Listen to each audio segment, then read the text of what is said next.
I'm 33 years old and I was born right outside of San Juan, Puerto Rico, and moved to the States when I was 8 months old. So I've lived all of my life in the States basically. We visited a lot. We visited the island a lot when I was a kid, visiting family and relatives who are still there.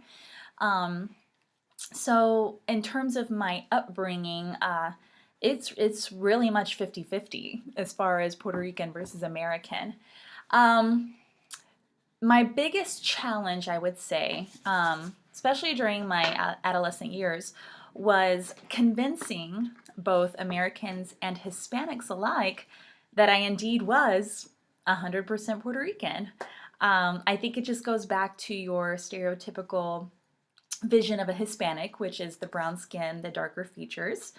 But not everyone is aware of Hispanic genealogy. You can Google it later about all the different places we come from. And so for them, I was just a white girl who took Spanish classes and was really, really good at it.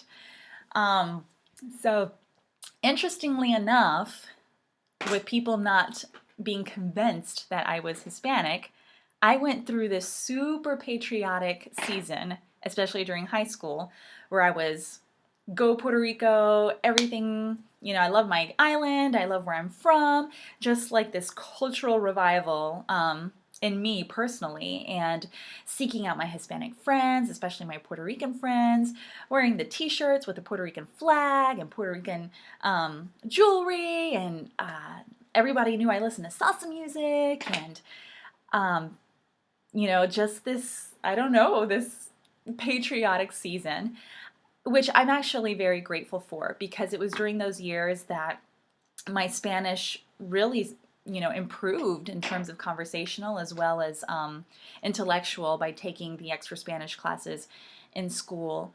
Um, because some of my Puerto Rican friends that grew up in the States alongside with me didn't necessarily speak the language. When they were in home, they spoke English. Their parents would speak to them in Spanish, but they responded in English. So I'm very grateful that I still am fluent in both languages, and it's afforded me many opportunities. So that's definitely a good thing that has come from my cultural upbringing. The other thing I want to comment on is my peers and friends that moved to the States during their adolescent years, because something interesting that I noticed was as soon as they were enrolled in school, they were immediately thrust into the ESOL program, English as a Second Language. I'd say that most of them, in terms of their English, it was about 70 to 80% fluent. They had no problems in comprehension. They might have had a little bit of an accent, but they knew what you were saying and they knew what to say back.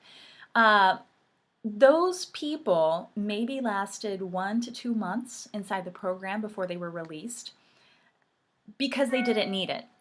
If there was any catching up to do, it could have just happened in their regular coursework throughout the day. So I think that's more of a commentary on maybe the systems that are in place in public education regarding foreign students, more so than the student themselves. So I thought that was very, very interesting. The second thing that I think I found in common with those friends were the way they handled conflict resolution. Much more passionate, much more spontaneous, much more reactionary um, to whatever conflict arose. The men, definitely more physical in their aggression, not necessarily always throwing the first punch, but the threat thereof.